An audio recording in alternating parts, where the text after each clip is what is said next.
Ngayong araw ay ang simula po ng isang programa na inorganisa ng Bureau of Market Development, Promotions and One Town, One Product ng Department of Trade and Industry o DTI. At yan po ang National Arts and Crafts Fair. At kaugnay po niyan, makakasama po natin ngayon ang Supervising Trade Industry Development Specialist ng DTI BMDP and OTOP na si Sir Emerson Labang. At ang dalawa sa exhibitors na sina Arya Aramid Inang at Delza Mariscotes. Good morning po sa inyo at welcome po sa Rise and Shine Pilipinas. Good morning. Good morning po. Thank you for joining us virtually. All right. To Sir Emerson, maaari niyo po bang ipaliwanag po kung ano itong National Arts and Crafts Fair o NACF at ano po ang pagkakaiba po nito kumpara dun sa iba pang fair na inorganisa na po ng Department of Trade and Industry, sir? Yes, ma'am.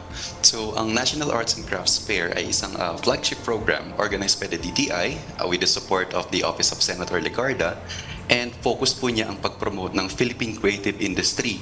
So, specific po yung subsector natin na arts and crafts. So, dito po, pinapakita natin ng iba't ibang gawang Pilipino, especially yung mga crafted ng ating mga artisans, indigenous communities at mga MSMEs in a one big trade show. So sinusuportahan natin yung growth ng mga rural areas, rural communities, at napapanatili natin yung iba't ibang indigenous crafts sa pamamagitan ng pag-introduce nila sa mga bagong market. So dahil sa tulong ng National Arts and Crafts Fair, layon na nating masustain yung awareness ng mga Filipinos, shoppers, consumers, especially yung mga buyers natin, kung paano lagi pwede nating ma-incorporate yung indigenous concepts natin sa iba't ibang consumer products. So sa ating National Arts and Crafts Fair, we will feature more than 270 exhibitors from Luzon, Visayas, and Mindanao, and they will showcase their different products like textiles, home decor, fashion accessories, and of course, heritage crafts. Okay. Sir Emerson, sa NACF, mayroon pong dedicated na pavilion para sa gawad sa malilikha ng bayan o National Living Treasures Award. Can you tell us more about this at ano pa po ba yung iba pang highlights ng NACF ngayong taon? Yes, ma'am. So may enjoy ito ng mga iba't ibang ng mga shoppers natin. So different pavilions like Tagamaba, Gawad sa Manilikha ng Bayan, and the Schools of Living Traditions. So nabanggit natin, ma'am, yung Gawad sa Manilikha ng Bayan. Ito yung tinatawag nating National Living Treasures Award. So ito yung pinakamataas na naantas na binibigay nating parangal sa bawat Filipino folk artists. So ito, sila kasi yung masasabi nating cultural masters. So sila yung may kakaibang skills sa paggawa ng kanilang product, at ang important role nila sa kanilang community, sila yung nagsasalin ng tradition, different skills sa mga younger generations within their communities. So ganun din ang Schools of Living Traditions na it's really an education institution. Ang kakaiba siya kasi this non-formal setting, and directly nakapag-interact yung cultural masters at yung mga apprentices, mga younger generations, para directly natututunan yung iba't ibang crafts and traditions para maipagpatuloy natin to sa mas mahaba pang panahon. Okay, para naman po sa ating mga exhibitors, ano po ba mga produkto ang inyo pong isa-showcase sa National Arts and Crafts Fair? At first time po ba niyang mag-participate sa NACF o kayo po ba ay nakibahagi na sa iba pang mga activities before ng DTI? Unahin po natin si Arya and then Delza.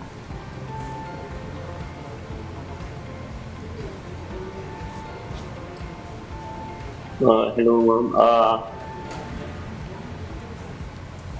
Okay, sige, go ahead po, sir. Wala lang pong audio si ma'am. Bale, second time ko na po ito na nakijoin po sa Arts and Crafts. So, bale, yung ini-exhibit ko pong product is handloom, woven product. Like fabric po siya, and ginawa namin siyang for fashion. Gumawa kami ng mga Filipiniana, mga terno outfit, mga dress, and kimono. Yan po yung... And para hindi po masira yung mga naiiwang mga abel or inabel, ginagawa po namin siyang t-shirt, mga patches po para at least masustain po yung product po namin. Yun po. Okay, kay ma'am naman po tayo. Ano po ang mga produkto pong i-showcase po ninyo sa fair na ito? Good morning po, Delsa po from Basay Sama. Ang mga products po namin ay mga banig na gawa sa tikog, combination ng tikog at saka buri. Gumagawa po kami ng mga bags, rectangular mats, round mats, place mats, table runners. Ngayon po, meron na rin pong collaboration kami sa sa Liliw Laguna. Gumagawa na rin po kami ng mga sleepers, tsaka gumagawa na rin po kami ng mga bags na combination ng yakan at saka ng tikog. Actually, maraming beses na kami nakasali sa National Arts and Crafts Fair at saka yung mga trade fair na ino-organize ng DTI. Bali yung business namin, nag-start siya 1999. Si Mother pa yung nag-start niya na bali yung mga products namin, nadala na rin namin sa ibang bansa like Japan, Germany, US, Malaysia, tsaka China. Bali lahat ng sinasalihan namin ng mga trade fair organized ng DTI. Alright, kay Sir Jack Bukol, I understand sabi po ninyo, this is your second time, tama po, in joining activities na inorganize ng DTI. So, pakikwento po sa amin paano po nakatulong ang inyo pong pagsali sa mga ganitong activities para sa pag-expand ng inyong market presence at bilang MSME, ay ano pa po yung iba pang mga assistance na itinulong po sa inyo ng Department of Trade and Industry? Yes po, ma'am. Nung first time po namin na maki-join po, talagang wala po kaming idea kasi first time namin na maki-join sa mga trade fair and yung mga dala lang namin mga fabric. So sabi ko parang walang lumalapit. So next time dapat pagbalik ko may parang mas mapapabilin, parang yung product namin tatangkiligin ng mga ng mga customer. So bago ako umuwi that time, umikot-ikot muna ako sa mga fabric kung ano yung mas mabili. So, parang mas feel ko na parang yung mga customer, mas gusto nila yung parang ready to wear na. So, yun, nagkaroon ako ng idea na what if ganito yung gagawin ko. So, ngayon, prepared na kami na ganun yung magiging setup namin na lahat ng mga fabric namin is ready to wear na. And, yun po. Alright, kay Ma'am Delsa naman po, paano po nakatulong ang DTI po sa inyo at baka may mensahe na rin po kayo sa ilan pang mga aspiring entrepreneurs out there, ma'am? Marami pong naitulong ang DTI sa amin. From the start pa po, 1999, sila din po yung tumulong sa amin para madala namin yung mga products namin. From Basay Samar to Manila. Yun po yung naging umpisa namin. Tapos po, every year, kakasali kami ng trade fair dito sa Manila. Tapos yun, every year din, nag-i-improve yung mga products namin, yung design namin. Kasi tinutulungan din po kami ng DTI sa mga designs. Bali, partner po ang Design Center. Halos every year meron kaming product development organized ng DTI tsaka ng Design Center. Bali, binibigyan nila kami ng designer para sa susunod na trade fair, may mga products kami ipe-present sa mga buyers namin, lalo yung mga regular buyers namin. Kasi sabi nga, pag meron ka ng regular buyers, laging ang tanong nila, anong bago? Kasi syempre, sa paningin nila, ay meron na ako niyan. Kailangan ko yung bago naman sa paningin ng tao. Yun, isa na yun sa palaging tulong sa amin ng DTI.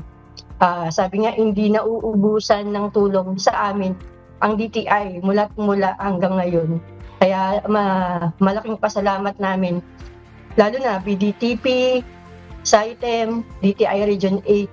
Sila yung talagang, sabi ko nga, ang DTI, sobra ang tulong sa aming mga SMEs. Ang laking, sa totoo lang. Lalo ngayon, hindi kami mapupunta sa trade fair ngayon kung hindi kami in-endorse ng DTI. Napakalaking tulong. Sa mga baguhan naman na mga magninegosyo ngayon, siguro lakas ng loob. Tsaka laging yun tinuturo ng DTI, be honest sa mga magiging client nyo. Kumbaga, ito lang ang kaya ko, sa susunod siguro mag-i-improve, pero sa ngayon, ito lang ang kaya ko. Huwag tayong masyadong, tawag dito, yung ma-attract sa laki ng order kung hindi naman natin kaya. Kasi sa huli, tayo din naman ang masisira. Tinanggap natin yung order, hindi naman natin kaya i-deliver. Be honest lang tayo kasi kapag gusto talaga ni client ang products natin, mag-aantay yan. Huwag nating i-grab yung kasi billion yung orders sa atin tapos bandang huli tayo naman yung nirereklamo, masisira ang negosyo natin, masisira ang pangalan natin, mawawala ang trust ng client natin. Bandang huli, yung client natin na yun, mababalita sa ibang client na, ay, ito, kasi humingi sa akin ng down payment. Bandang huli, hindi pala kaya mag-supply. Maging honest lang tayo palagi sa mga magiging client natin. Importante talaga Yun lang. yung pangalagaan, Thank you. Gaya ni Ma'am, nang sabi ni Ma'am Delsa, importanteng pangalagaan yung tiwala ng mga customers and clients. Now, last question na lang kaya Sir Emerson. Sir Emerson, please, ano pa po yung inyo pong makumbaga, masasabi na rin sa ating mga aspiring entrepreneurs para maka-join din po sila sa mga activities po ng DTI. At please do invite all our viewers na suportahan po itong fair na ito. Yes, maraming salamat ma'am for this opportunity.